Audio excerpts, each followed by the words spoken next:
अलग तो वो होता है जो साथ में हो। वो एनडीए में थे कब? एनडीए लोकसभा के चुनाव के वक्त भी नहीं थे, विधानसभा के चुनाव के वक्त भी उनको गिनती में तो कोई रख नहीं रहा। तो अलग तो वो होता है ना जो किसी चीज़ का हिस्सा हो। नमस्कार, आप देख रहे हैं ब्रेकिंग बिहार। केंद्रीय मंत्री चिराग पासवान पहुंचे पटना और पटना पहुंचते ही उन्होंने दावा कर दिया कि जिस प्रकार से एग्जिट पोल में रुझान दिया जा रहा है, यह रुझान परिणाम में बदल जाएगा। झारखंड में प्रधानमंत्री मोदी की सोच वाली सरकार बनेगी और महाराष्ट्र में एक बार फिर से जनता ने एनडीए सरकार की सोच करके वोट किया है। दोनों जगहों पर हमारी सरकार बन रही है। इसके साथ ही साथ बड़ा सवाल चाचा को लेकर के जब किया गया, चाचा कह रहे हैं कि एनडीए ने हमारे साथ विश्वासघात किया। वैसे में चिराग पासवान ने सीधा तंज कसा है कि चाचा पारस एनडीए में थे कब। लोकसभा चुनाव से लेकर के अभी तक के कई उदाहरण उन्होंने गिना दिए कि चाचा पारस तो एनडीए में है ही नहीं, तो उनको एनडीए से विश्वासघात की कहां से बात आ रही है। लगातार पशुपति पारस कह रहे हैं कि एनडीए में हम हैं, मीटिंग में नहीं बुलाया जाता है। इसके बावजूद लगातार एनडीए से अपनी नजदीकी की बात पारस जी उनके नेता करते रहे। ऐसे में चिराग पासवान का यह कहना है कि चाचा पारस तो एनडीए में थे ही नहीं, क्या कुछ दर्शाता है। फिलहाल सुनिए क्या कुछ कहा केंद्रीय मंत्री चिराग पासवान ने। सर, एग्जिट पोल जो आ रहे हैं दोनों राज्यों में, एनडीए को बढ़त दिखाई है दी जा रही है, क्या कहेंगे? एग्जिट पोल ही नहीं, जब परिणाम भी आएंगे उसमें भी आप देखिएगा एनडीए को पूरी बढ़त उसमें रहेगी। बड़ी जीत के साथ हम लोग सरकार बनाने जा रहे हैं, इसमें कहीं कोई संदेह नहीं है।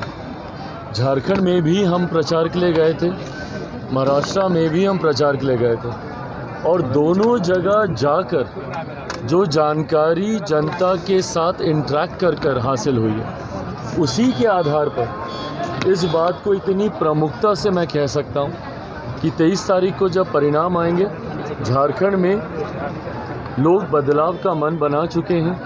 एक मजबूत प्रधानमंत्री जी के सोच वाली सरकार वहाँ पे बनने जा रही है। तो वहीं महाराष्ट्र में एक बार फिर से एनडीए सरकार पर लोग पुनः अपना विश्वास जताने की सोच के साथ उन्होंने 20 तारीख को मतदान किया है। 23 तारीख को दोनों जगह हम लोग की सरकार बनेगी। नियुक्ति पत्र कल बांटा गया है, उसको लेकर के क्रेडिट लेने की होड़ मची है। राजद के नेताओं के द्वारा कहा जा रहा है कि ये सब तो तेजस्वी यादव के नेतृत्व में तय हुआ था। प्रभु, सब उन्हीं के नेतृत्व में हुआ है। जितनी चीज़ें हुई हैं सब उन्हीं के नेतृत्व में हुआ है। मुख्यमंत्री जी 2005 से सिर्फ उन्हीं का ही तो नेतृत्व में सारी कार्य कर रहे हैं। मतलब इतनी इन लोगों के अंदर होड़ है, हर चीज़ का श्रेय हम कैसे ले लें, बताएं ना। कि फिर अगर इतना ही विकास की सोच थी, इतना ही अगर आपको ज्ञान था कि किस तरीके से जॉब अपॉर्चुनिटीज़ को क्रिएट किया जा सकता है, तो 90 के दशक में क्यों बिहार से इतनी बड़ी संख्या में पलायन हुआ। आज भी 90 का दौर अगर लोग याद करते हैं तो उसको सिर्फ और सिर्फ डर और भय की वजह से जो पलायन यहाँ से हुआ है, वहीं से जो पलायन की श्रृंखला शुरू हुई है, कौन उसके जनक थे भैया? किसके दौर में ये पलायन शुरू हुआ? किसके दौर को जंगल राज के नाम से जाना जाता था? आज की तारीख में हकीकत है, बिहार की जनता अच्छी तरीके से जानती है कौन कितना कार्य कर रहा है और कौन सिर्फ अपना नाम चमकाने का प्रयास कर रहा है। ऐसे में आपको जिसको श्रेय लेना आप श्रेय लेते रहिए, हम लोग जनता का विश्वास जीतते रहेंगे। आपके चाचा जो है एनडीए से अलग होकर के जो है वो फिर से जो है तैयारी कर रहे हैं, कह रहे हैं कि धोखा मिला है हम लोगों को। रामनाथ पासवान जी किसी की बपौती नेता नहीं है। तो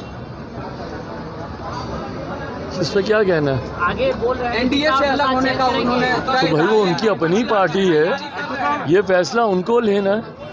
और देखिए, अलग तो वो होता है जो साथ में हो। वो एनडीए में थे कब? एनडीए लोकसभा के चुनाव के वक्त भी नहीं थे, विधानसभा के चुनाव के वक्त भी उनको गिनती में तो कोई रख नहीं रहा। तो अलग तो वो होता है ना जो किसी चीज़ का हिस्सा हो। वो एनडीए में थे कहाँ?